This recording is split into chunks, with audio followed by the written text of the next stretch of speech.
OK, donc disons que je vais chez Carlene dans les catalogues, que je vais me chercher un OIS, que je vais chercher ça, de garde dessin. On avait pris ça la dernière fois. Là. En fait, j'avais pris ça chez McMaster-Carr, je pense, la dernière fois. Mais Carlene en fait aussi. Donc, si je tombe sur mes dimensions, je trouve ces modèles-là, si je trouve ce modèle-là qui m'intéresse, je devrais avoir quelque part, d'abord, un viewer, c'est nouveau ça, c'était pas d'avant. Activé maintenant. Un viewer 3D XML. Donc là, petite installation, test et ainsi de suite. Là. Normalement, quand vous faites ça chez vous, vous le faites une fois, puis c'est fini après. Mais c'est qu'après ça, ben, vous avez la possibilité de regarder un peu quel va être le modèle que vous allez charger pour travailler avec. Et à partir du moment où oui, c'est ce que vous voulez, CAD Download vous offre toute une panoplie de différents modèles. OK? On n'a plus juste là, le Step Elijah. On a du iGest pour Anvil, qui est un autre logiciel de CAD. On a du iGest. On a probablement du iGest pour IDs. Non, ok, en tout cas, pas grave. On a du Step. On a du SAT. On a du Solid Edge. On a du Parasolid. On a du Unigraphics, qui est du NX, mais qui, va avec Solid Edge. On a du 405 et on a un certain nombre de choses. OK? Ça, c'est pour le 3D.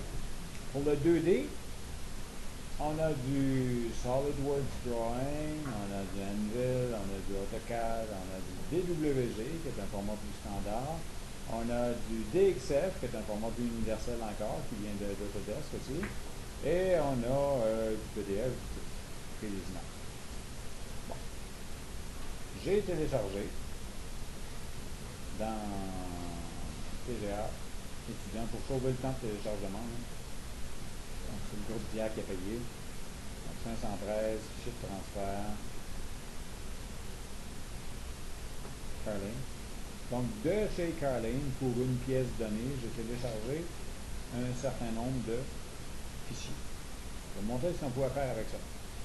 Parce qu'on connaît le step Ligest. Je vais même montrer comment débugger Ligest. Mais là, j'ai du 4 parts. OK, cool. Mais j'ai d'autres affaires. Il va arriver que certains sites vont vous offrir pas grand-chose. Juste Ligest. OK? Et vous allez ouvrir Ligest, il va être corrompu, vous allez essayer de le réparer, vous ne pourrez pas, puis vous aurez plus rien. Peut-être que vous aurez du 2D DWG. Du DX7. Ça arrive.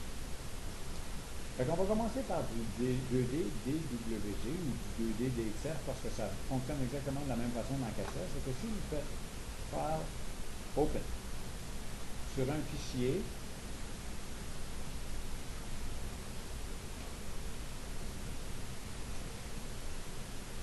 transfert, Lane, DWG. Ce que ça va faire, c'est que ça va le convertir et vous ouvrir un 2D, Cassia. Donc un 4 drawing. Si moi j'ai intérêt à prendre cette pièce-là, ok, elle est facile celle-là, ça irait quasiment plus vite la remodéliser à partir de rien, mais des fois ça vaut à peine pareil. Parce que à la limite, si j'ai une pièce plus complexe, je peux partir de plan élévation profil. Dans mon corps de pièce principale, je prends la base, je l'extrude dans une direction, j'insère un corps de pièce, je prends le côté, j'extrude dans la deuxième direction, je prends le bout côté droit dans un troisième corps de pièce, j'extrude dans la troisième direction, et je fais des intersections entre mes corps de pièce, puis j'obtiens le rough de ma pièce. Okay? 3 intersections à partir des 3 vues me donnent quelque chose qui peut être intéressant dans certains cas. Okay? Maintenant, dans ce cas-ci, moi, ce que je veux, c'est refaire cette pièce-là parce que je n'ai pas de 3D disponible, donc je me fais un 4 parts. À partir du 4 drawing, je ne sais pas si vous avez déjà essayé ça, mais vous pourriez récupérer la géométrie, CTRL-C, revenir dans le part, utiliser une esquisse, CTRL-V, OK. Possiblement, dans un premier temps, si vous avez à manipuler, grouper tout ça avec un Fix Together, qui va garder toutes vos entités liées. Vous dessinez un axe. Là, relocaliser tout ce beau monde-là pour que ça passe là où vous n'ayez besoin. Donc, sur l'axe, avec peut-être, si on est chanceux, la contrainte de ce point-là sur cet axe-là qu'on va mettre coïncident. Donc, je viens déplacer mon dessin. À partir de là, on va nettoyer tout ça. J'ai pas besoin de ceci. J'ai pas besoin de ceci. Ça. J'ai des éléments répétés, c'est pas grave. Ça, j'ai pas besoin. Ça, j'ai pas besoin. Ça.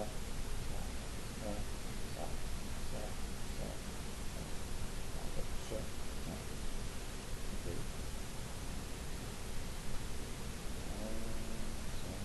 C'est long, là. Mais c'est quand même moins long que de mesurer le dessin, prendre la pièce, remodéliser ça à partir de rien. Ça, et ça. Peut-être fermer ça ici.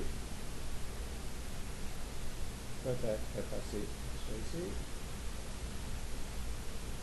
Allez, part. Delete. Sortir de là. On espère que c'est fermé.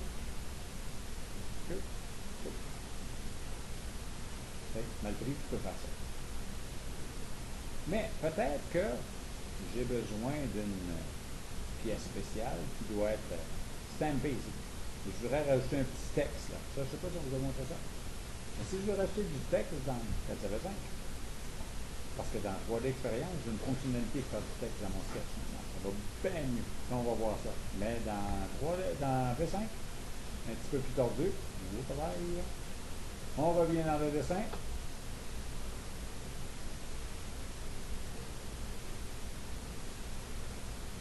Et en fait, non, je vais faire un nouveau. Ça va être plus propre. Donc, je reviens me faire un nouveau dessin. Je n'ai pas besoin d'avoir de format particulier. Je me fais un texte, quelque part, qu'on va appeler, disons, Hello.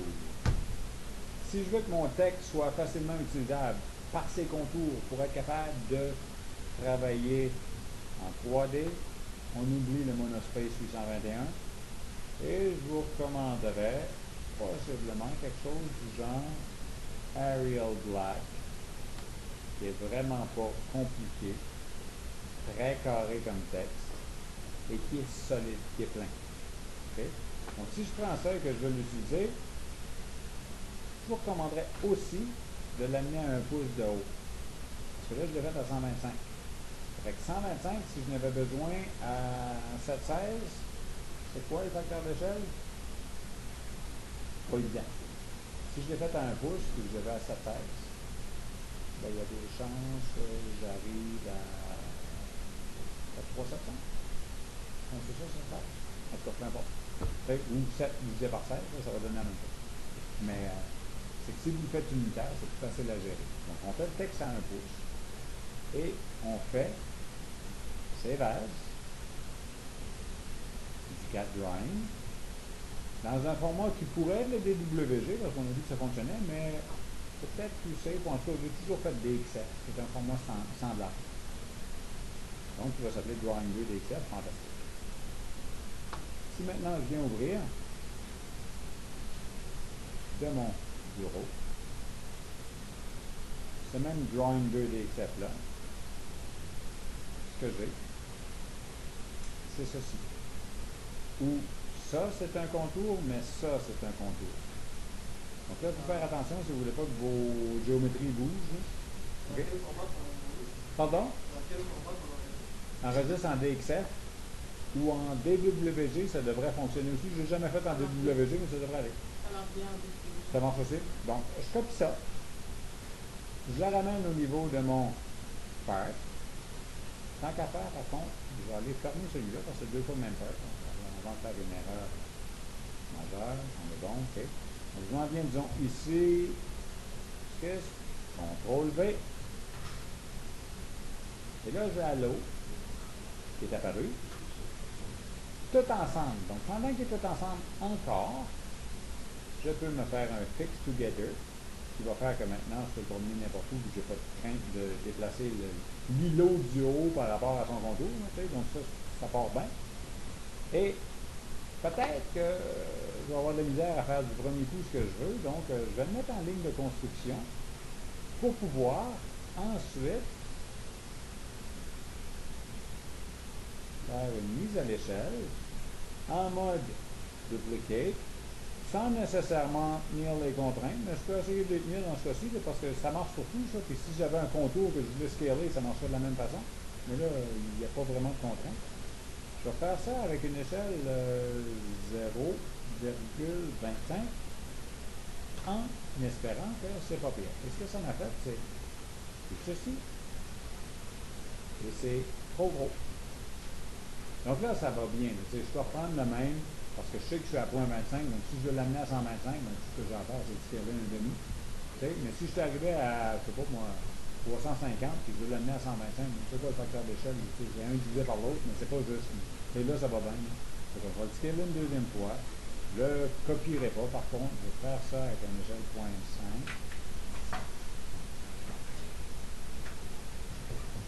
Et ce nouveau petit tableau-là, il rentrerait presque là. On va dire que oui. Je le mets en solide. En fait, c'est à 100 millièmes qu'il aurait fallu lui donner. Là, je vais l'amener là. Je vais débarquer ça. Ça va fonctionner. Et je vais venir faire un pocket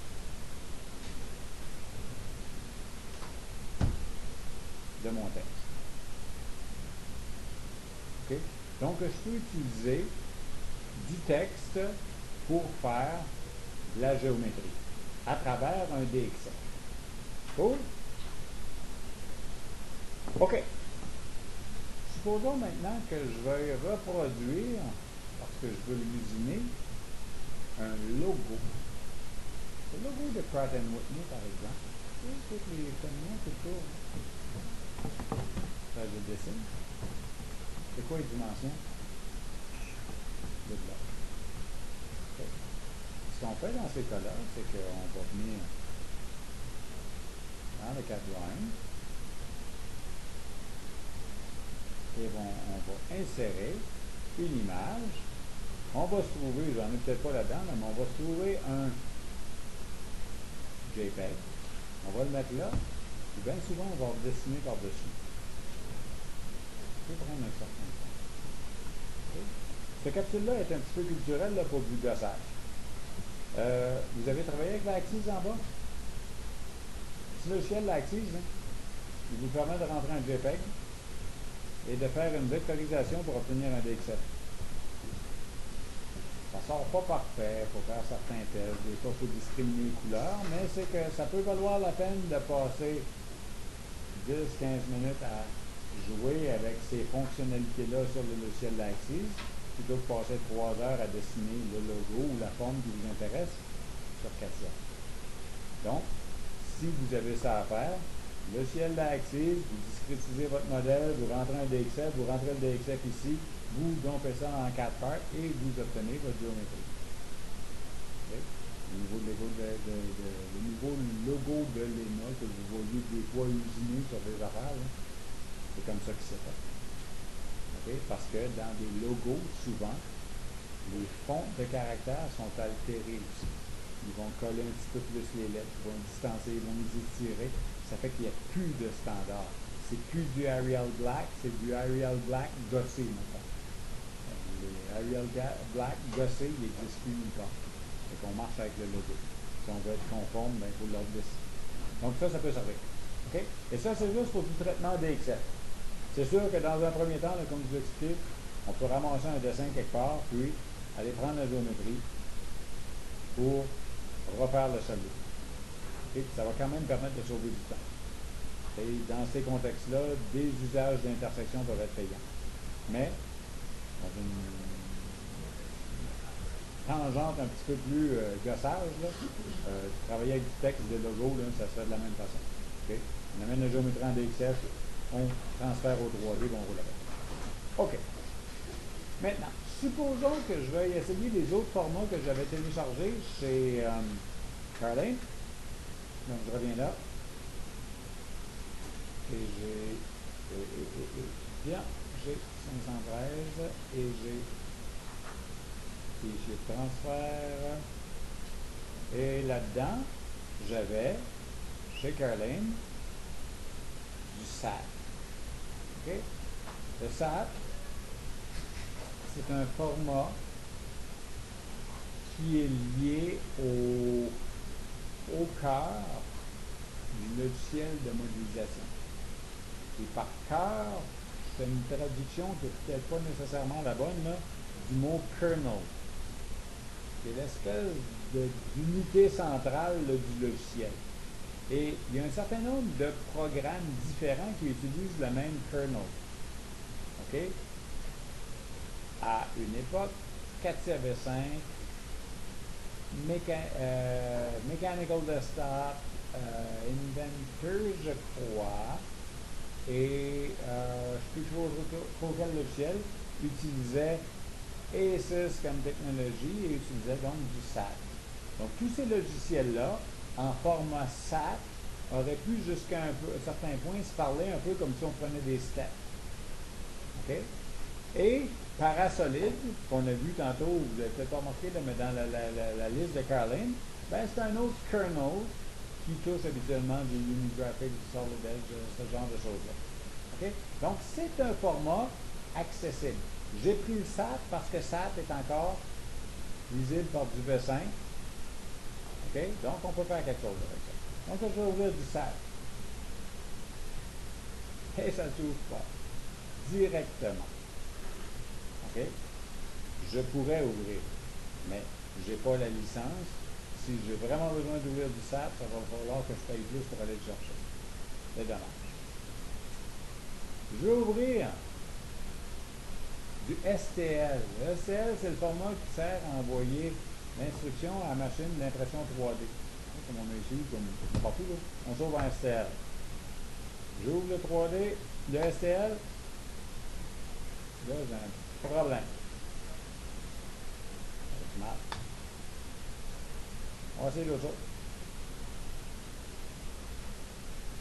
On va faire un produit.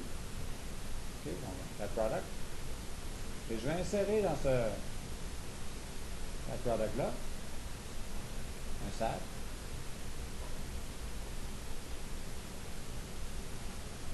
Et je ne l'ai pas plus.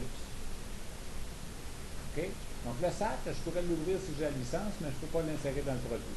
Voilà. Je peux vivre avec ça. Je vais insérer ici mon product, un STL. Hop. Et là, j'obtiens quelque chose. Sauf que le quelque chose que j'ai là, ce n'est pas un solide. C'est une image. Il n'y a rien dessus de ça. C'est une coquille vide, mais ça me permet quand même de voir qu'est-ce que c'est. Ça me permettrait de venir analyser cette surface-là, et cette surface-là, et cette surface-là. Il ne fait pas par surface, il ne veut pas le prendre, on va y aller par picking point. C'est moins précis, mais si on est dans le prix, on va y faire avec ce qu'on peut. Donc si je fais picking point, je prends ce petit point-là, allez,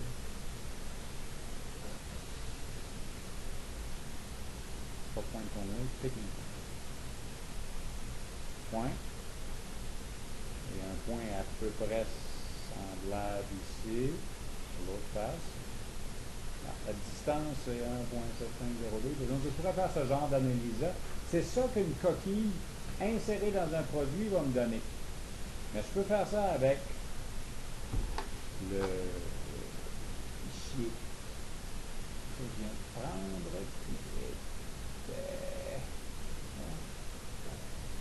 qui était le STL. Mais je pourrais aussi utiliser un point modèle. Qu'est-ce qu'un point modèle? Un fichier 404. Le fichier 404, ça sauve en point modèle. Et ça s'insère dans un produit. Et ça me donne un master, et ça me donne un axe, et ça me donne un set. Mais encore, le fichier 404, lui, est un petit peu plus fiable quand vient le temps de l'analyser. OK, là, je vais revenir chercher Geometry Infinite. Oups, picking point, Geometry Infinite. Là, je pourrais chercher entre cette face-là et cette face-là, la distance, et j'obtiendrai 2 pouces exacts. Et pareil ici. OK. Sauf que le fichier point modèle, c'est un fichier 404. Je le répète là, parce qu'un fichier 404, là, vous allez voir ça. OK, vous allez travailler sur Pratt, Belge, le Bombardier. Tout le monde a travaillé avec 404. Ça existe encore et ça va exister pour un petit bout encore. Ça s'appelle le Legacy. Okay. Donc, le Legacy V4, là, il est là pour le temps que vous commencez à avoir quelques poils blancs. Okay. Donc, si je fais faire l'open sur un modèle 404, donc celui-ci,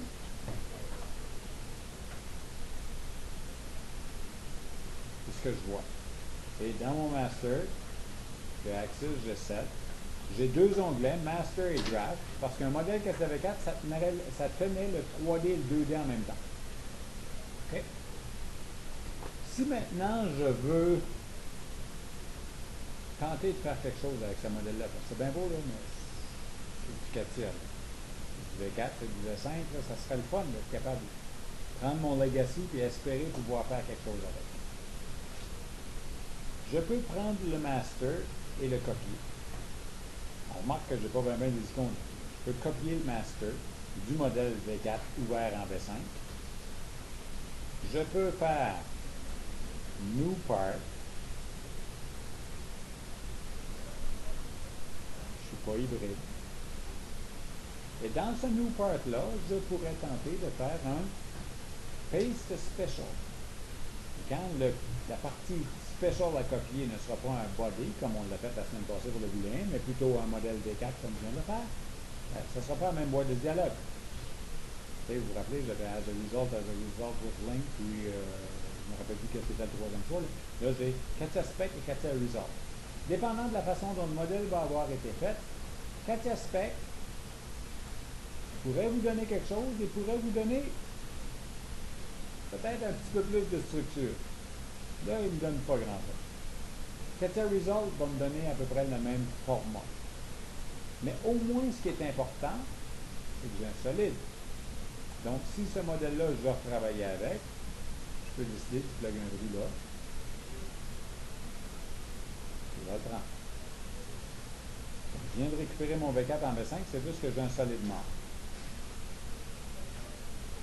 Si j'ai besoin de retrouver, si j'ai besoin de retrouver toutes les fonctionnalités de mon modèle 3D, et si j'ai besoin de vraiment retrouver tout ça, il y a des bonnes chances que j'aille à le remodéliser.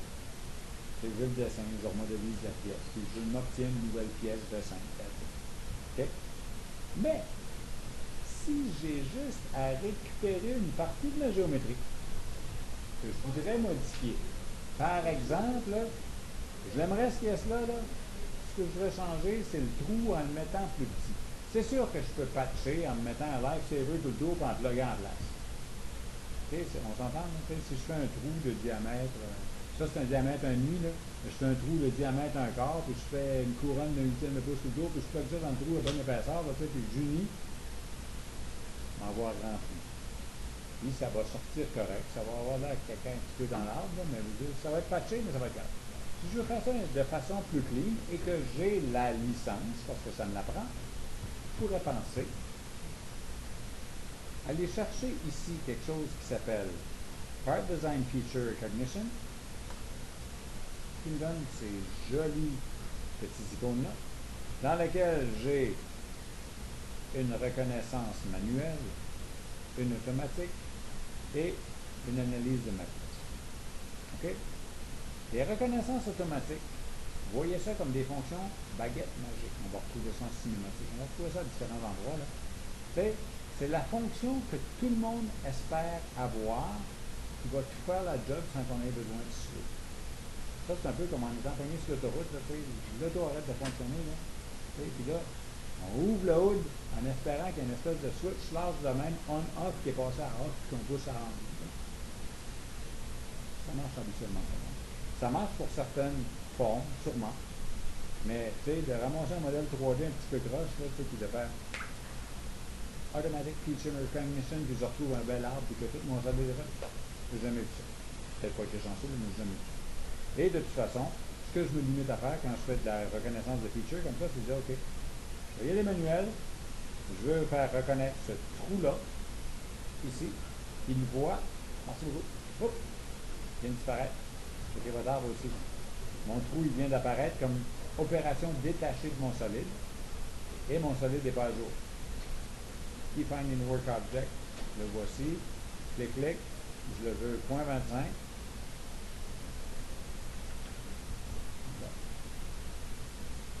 On peut faire ça.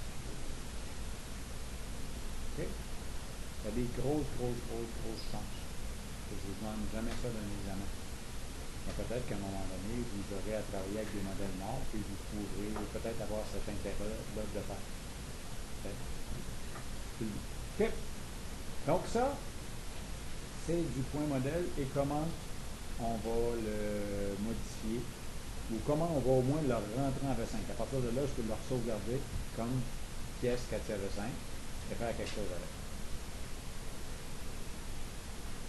avec. Un autre format qui existe, je suis toujours dans mon produit, donc ça c'était du point modèle. Un autre format qui existe et qu'on a toujours dans cette liste-là, c'est du CGR. Mais pour vous montrer du CGR, je vais commencer par vous montrer du 3D XML. Mais avant de vous montrer du 3D XML, je vais vous montrer du CAD-CARD. Donc on va aller ouvrir dans un dossier qui s'appelle Lego 2012, parce que je l'ai utilisé hier, donc il devrait encore être là.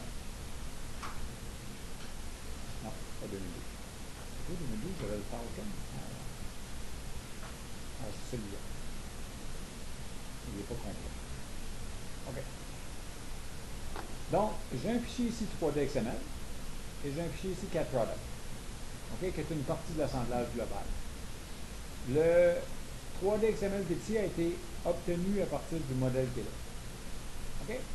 Petit test pour voir si vous êtes capable de faire 1 minute et demie sans dormir. Quelqu'un me montre avec une minute et demie et peut timer le temps que ça va prendre à ouvrir ça. OK, à go. 1, 2, 3, go. Ok,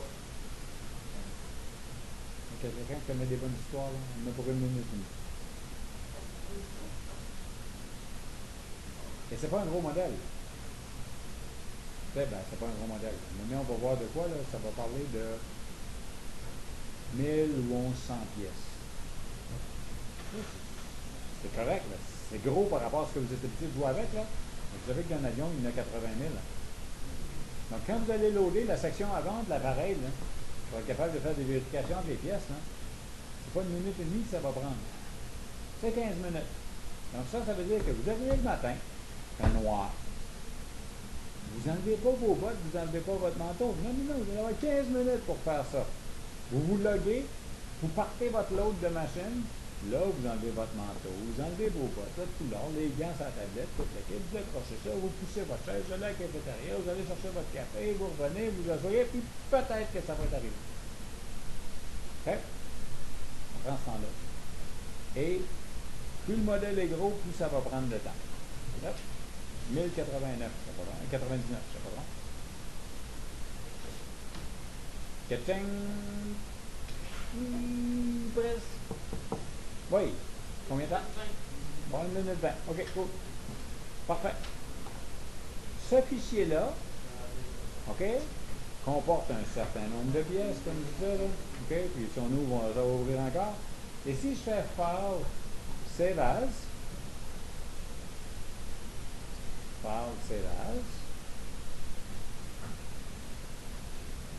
roi des XML, je vais obtenir le fichier qui est là. On va maintenant ouvrir. Donc là, je fais File Open. Et à Go, on va refaire ça. OK? 1, 2, 3, Go!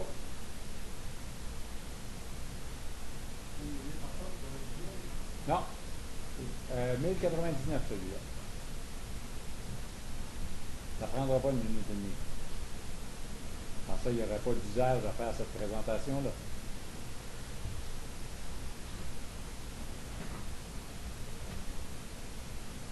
Notez, là, il est en train de lire des CGR. Les CGR, c'est des espèces de coquilles qui représentent les pièces.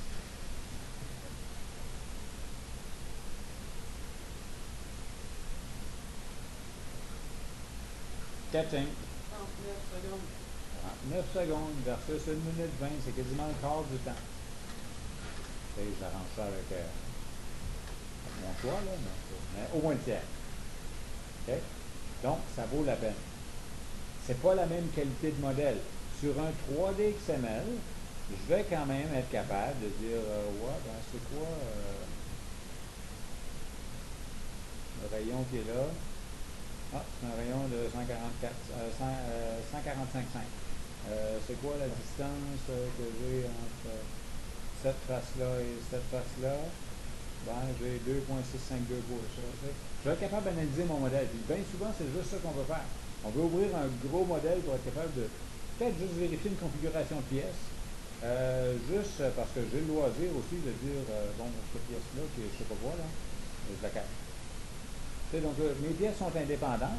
Le hic, c'est que j'ai pas de structure. Donc, si j'ouvre assez loin, les assemblages, à un moment donné, quand je tombe sur mes pièces, il n'y a plus rien dessus. OK? Mais c'est pas dramatique. C'est juste que quand je reviens à mon produit qui était ici, ben, je peux décider encore de venir insérer comme composant existant dans ce produit-là, ben, soit un CGR. OK? Là, on va cacher celui-là parce que c'est la même pièce. Hein? OK? Le CGR, c'est celle-ci, cette fois-là. Ou encore, si je la cache, pour montrer que ça marche, je peux insérer comme composant existant directement le 3D XML. CGR et 3D XML, alors remarquez le petit icône coloré, là. C'est le logo de Dassault Systèmes. C'est deux formats développés par Dassault Systèmes pour Capsule. OK, là, ici, il me donne un problème ici là, parce que les pièces ont le même nom. C'est le déplacement-là que ça. OK. Bon. C'est des formats. Okay. Mettons maintenant que le seul format que j'ai, c'est un CGR de ma pièce.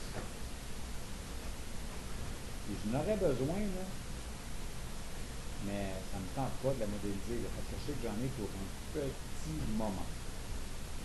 Okay? Ce qui n'est pas le cas de ceci. Ça va prendre 5 minutes à faire. Mais mettons que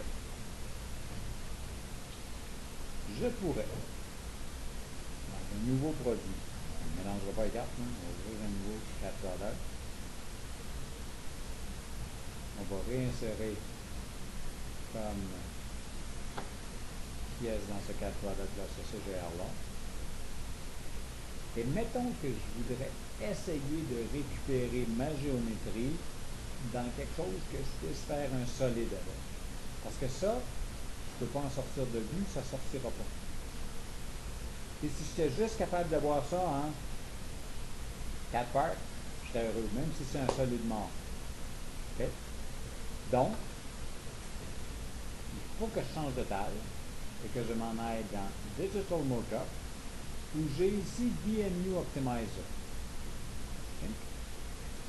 Et dans DMU Optimizer, j'ai cette petite fonctionnalité-là qui s'appelle simplification,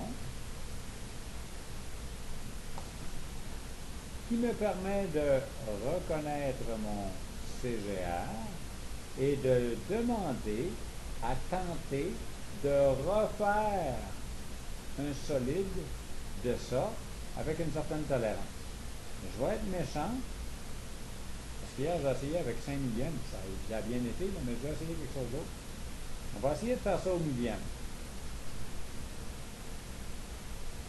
pour que ce soit le plus précis possible.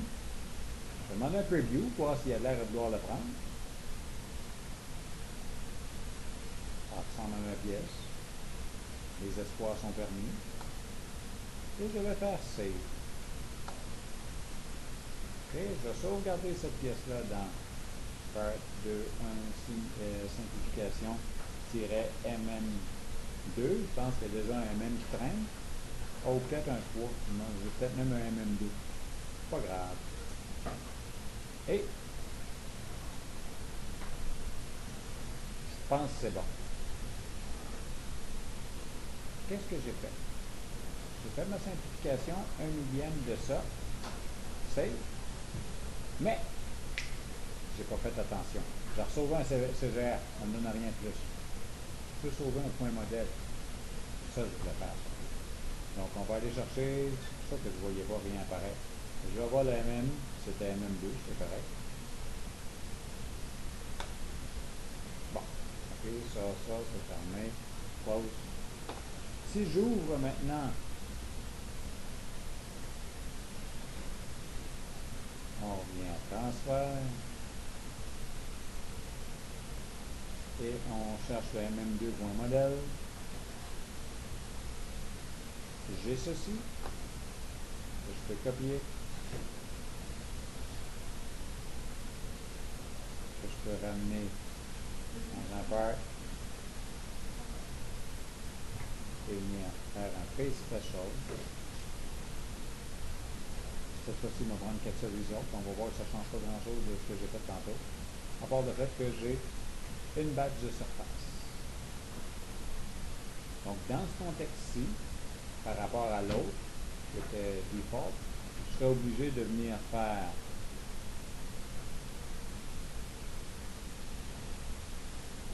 Pose Surface,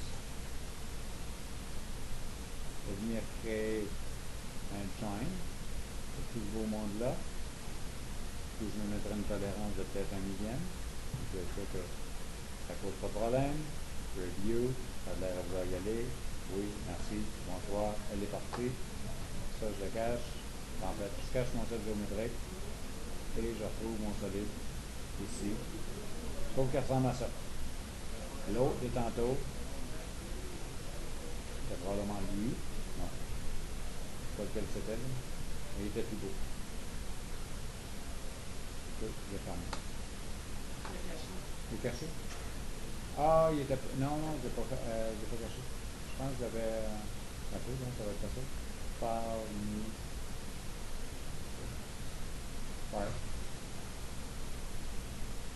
Part 136, on a fait des pièces.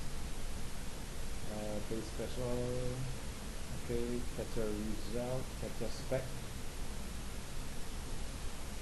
Non, c'est pas ça que je voulais faire, c'est capture result.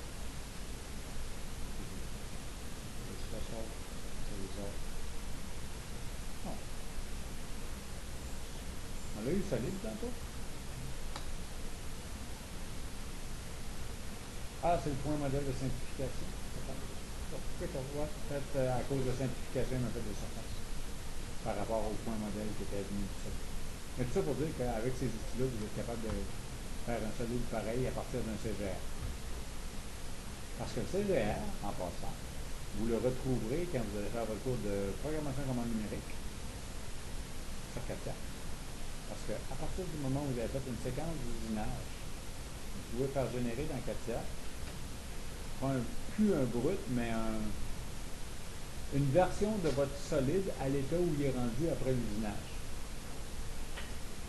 Donc, pour faire un rapport, vous montrer qu'à telle position, telle affaire, ça peut être le fun de les ramasser ce GR-là, de le convertir, l'avoir en solide, faire le film. Mais, si jamais ça vous tente. Good! On va en fermer une couple de ça, là, parce qu'on a pas mal d'ouvert. On a fait les points modèles, on a fait les CGR, on a fait les IGES, on a fait les SAT. Et juste pour préparer un petit peu l'examen, je ne me rappelle pas ce que j'avais donné la dernière fois, j'ai une petite idée, mais c'était pas compliqué. Hein. Je pense que je donnais comme 10 fichiers différents, différents formats. Des fois, malheureusement, il y en a qui ont été corrompus.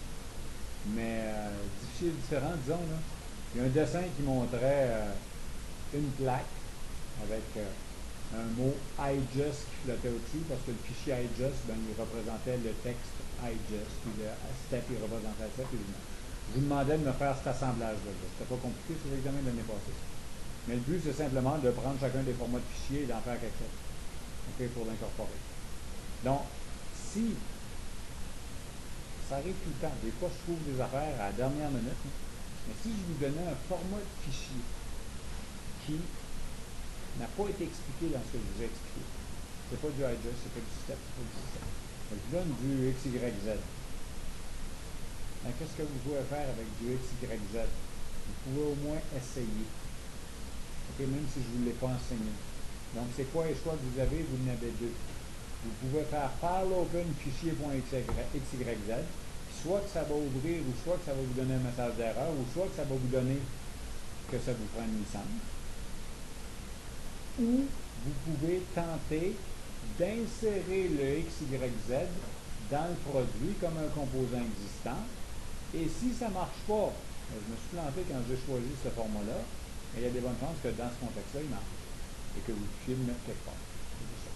Okay? Donc, soit vous l'insérez dans le produit, ou soit vous l'ouvrez tout seul. Okay? Des fois que je trouve quelque chose d'autre que j'ai oublié. Est-ce qu'il y a des questions? Parce que ça, c'est par rapport au fichier de transfert, là, avec les DXF, tout ça, pas mal de tours. On a fait les 3D. Et c'est sûr là, que si on vous offre du step ou n'importe quoi d'autre, step. Non, ou mieux, on vous offre du natif, du step, n'importe quoi d'autre, natif. Et on vous offre du 4-part, prenez du 4-part. Okay. On vous offre du step, prenez le step. Après ça, vous tombez au iJust, après ça, vous tombez au glaçage. Okay. Mais c'est parce que des fois, dépendant de la géométrie, ça peut valoir la peine de tenter de convertir le modèle plutôt que tout avoir à remodéliser. Correct? Question?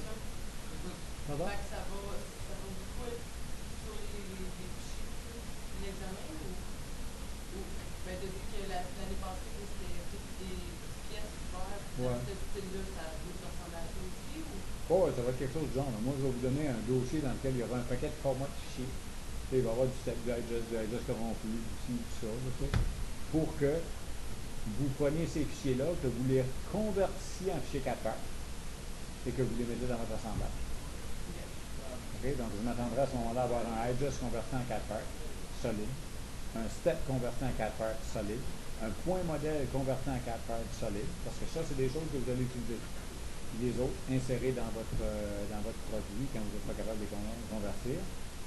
Ou un CGR solide que je pourrais vous demander aussi par la simplification. Juste pour que vous les connaissiez. Ça n'a l'air de rien, là, mais la simplification là, du CGR, là, ça a dû me prendre 3-4 ans, puis un gars, avant de savoir comment faire ça, parce que dans un cours que je faisais, il m'a dit, hey, par hasard, un CGR, on peut convertir ça. Non, c'est pas direct. Il y a ce truc-là, mais je prenais des notes. Là. Je vous donne mes notes. Okay. Le jour que vous êtes prêt avec, vous ne savez pas quoi faire avec, vous dites jamais. Je vous en parle. Si vous l'avez fait au moins une fois, il y a des gens que vous vous rappeliez que vous avez peut-être vu ça quelque part. Puis, vous ouvrez la vidéo. Okay. On sauve la vidéo.